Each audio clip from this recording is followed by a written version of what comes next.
Eyi Makinde sọ̀rọ̀ ó pòwe.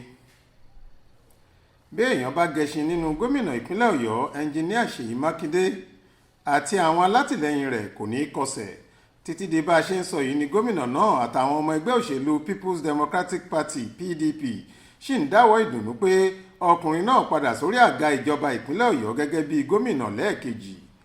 Pẹ̀lú gbogbo ìrọ́kẹ̀kẹ̀ tó ṣẹlẹ̀ kí ètò ìdìbò náà tó dé àti bí ẹgbẹ́ alátakò ṣe ń lérí léka pé dandan ni káwọn gba ìpínlẹ̀ náà mọ́ Mákindé lọ́wọ́, kò sẹ́ni tó lérò pé kinní náà yóò rọrùn fún ọkùnrin ọmọ bíbí ìlú Ìbàdàn náà láti ṣe.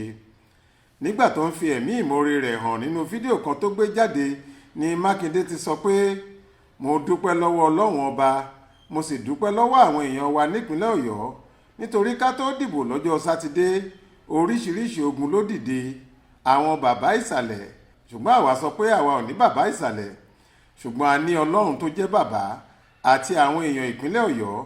Ṣẹ́yìn náà ti wá rí i pé ẹni tó bá ti bá Ọlọ́run dúró òun ló láwọn èèyàn lẹ́yìn.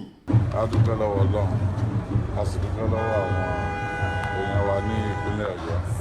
Àtòrí pé kí a tó dìbò yẹn níjọ́ Sátidé oríṣiríṣi ogun ló dìde, àwọn godfathers àtàwọn èèyàn tí wọ́n lò ṣùgbọ́n àwa sọ pé a ní godfather, a ní God the Father.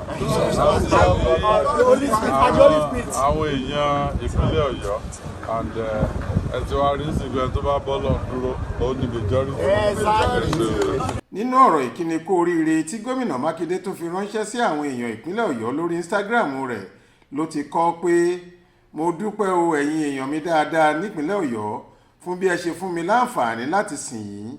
Àkóyawọ́ la máa kó nínú gbogbo iṣẹ́ wa sí yín lábẹ́ omi tuntun fún sáà kejì. Mo tó fi àsìkò yìí dúpẹ́ lọ́wọ́ gbogbo àwọn tí wọ́n ṣàtìlẹ́yìn fún ìyànsípò wa lẹ́ẹ̀kejì. A sì dúpẹ́ fún àwọn iṣẹ́ ìkíni kú oríire tí ẹ rán sí wa, ẹ ṣé púpọ̀. Báyìí ni Mákindé parí ọ̀rọ̀ rẹ̀. Ọ̀pọ̀ àwọn olólùfẹ́ rẹ̀ ni wọ́n ń bá a dúpẹ́ tí wọ́n sì ń gbàdúrà fún un pé àṣeyọrí tí ẹlẹ́ẹ̀kejì yìí yóò ju èyí tó ṣe ní sáà ìjọba rẹ̀ àkọ́kọ́ lọ. Jọkẹ́ Àmọ̀rí ló ṣàkójọ ìròyìn yìí fún iléeṣẹ́ tẹlifíṣàn Aláròyé online. Faith Adébọ́lá ló kà á sétí ìgbọ́ yín.